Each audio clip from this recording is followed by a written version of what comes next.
every country in Central Asia has huge potential for sustainable energy. You know the ingredients, from wind to solar, from hydro to geothermal.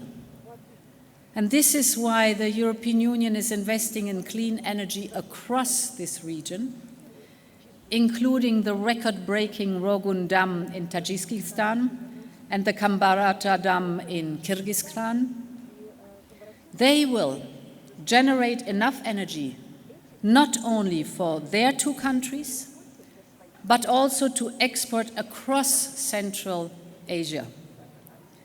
They will power up new strategic industries, for instance, to process raw materials. They will help electrify our transport corridors. We have been discussing this today. And produce clean hydrogen that could be sold abroad.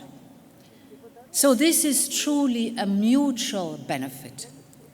It is good for our energy independence. It is good for our trade.